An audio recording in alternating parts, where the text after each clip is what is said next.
House Speaker Kevin McCarthy joins us right now. Mr. Speaker, how are you?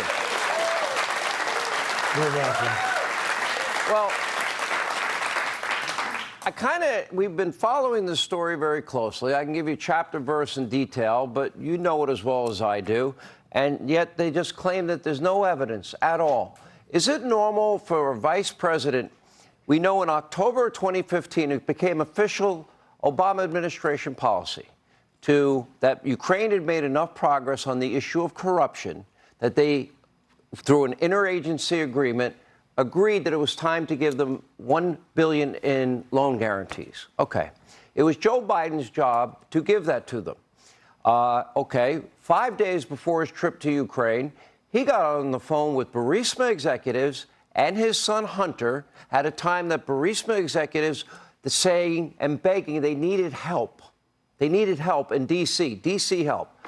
And anyway, 5 days later, he goes to Ukraine. That's when he leveraged $1 billion of our taxpayer dollars, demanding a prosecutor get fired. And as a result of that decision, his son continued to get paid for a job in which he admits he had no experience, and he got paid a fortune. And we're talking about tens of millions of dollars, never mind the shell corporations, never mind the grandkids getting paid. So no evidence? That sounds like a lot of evidence to me. That's just some. The other part you didn't put, the money that he got for Hunter Biden being on the board, he never declared it. But what did the Biden administration do, the DOJ? They let the statute of limitations run out with the IRS, which the IRS would never allow you to do.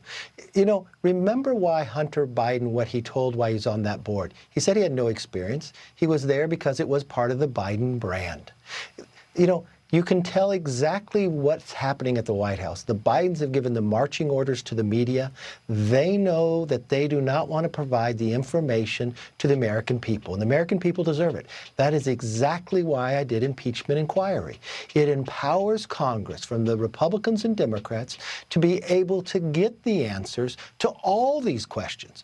From the informant that told the FBI that he alleges that there was a bribe to the Biden family, to when you find that he used different names in emails, where he actually talked with his own office, sending to Hunter Biden as well, about Ukraine. And then when you look at when he told the American public he never had any dealings with his son or talked about in this business, but he goes to meetings. Think for one moment, did he know when he went to dinner his son would get a new Porsche? Did he know when he went back to Cafe Milano for another dinner, more than $3 million would go to another shell company? These are all questions that deserve to be answered. And we got to remember, Mr. Speaker, he said over and over again, not one time, never did he ever talk to his son Hunter or his brother or anybody for that matter. Said it as a candidate multiple times, as president multiple times, about their foreign business dealings. And yet, you're right. He's meeting with Russian oligarch and Kazakhstan oligarchs. He's on, according to Devin Archer, 20 calls. They talk about the Biden brand. I don't think the Biden brand was Hunter.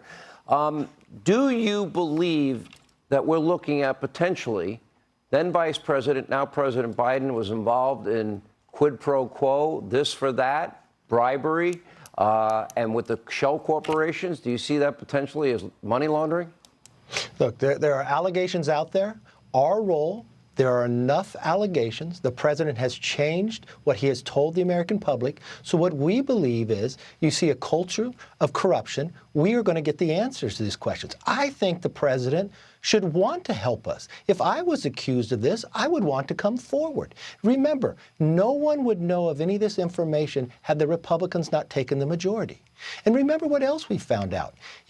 We found out now that he actually has a staffer that worked in the White House that actually went back to Hunter Biden's workers and said the president has approved the talking points on Burisma. How can you do that if you've never talked to your son about it?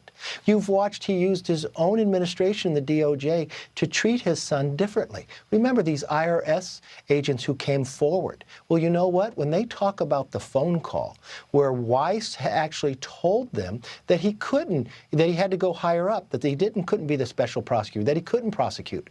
Well, now you have the Attorney General in a box who told the American public and Congress something different. We need to know who lied in this situation, because there have been new people who have come in and you just had Jason Smith, the Ways and Means chairman, on your show last night, who just clarified that other people actually told the same story about the IRS agents of what was said that night.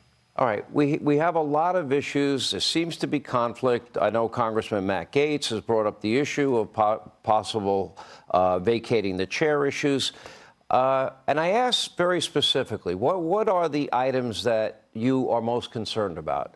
And he says he and others want individual appropriations bills, and the time is running short on that, a balanced budget vote, and a term limit vote. Are those votes coming? Yeah, but we've been trying to do individual appropriation bills. We tried one today, but the rule wouldn't pass. And this was about defense. This was about giving our military men and women a pay raise. But it was those Republicans holding up. I don't think that's the real problem that Matt's most concerned about. Unfortunately, Matt had an ethics complaint against him in the last Congress. He thinks he can use this to try to influence. I'm never going to influence an independent committee, and I'm not going to put Swalwell back on the Intel Committee. So if he works with those two, I'm only going to work for the American public and get the answers for them. Well, I said at the beginning that I think Republicans, you're either going to succeed together or fail together with the slim majority you have. I stand by that. Mr. Speaker, thank you, sir. Appreciate it. When we come back, the White House is blaming the New York City mayor for Biden's border mess. Well, we'll explain. And joining us next in studio, Florida Governor Ron DeSantis. He will join us live as we continue. Thank you for being with us.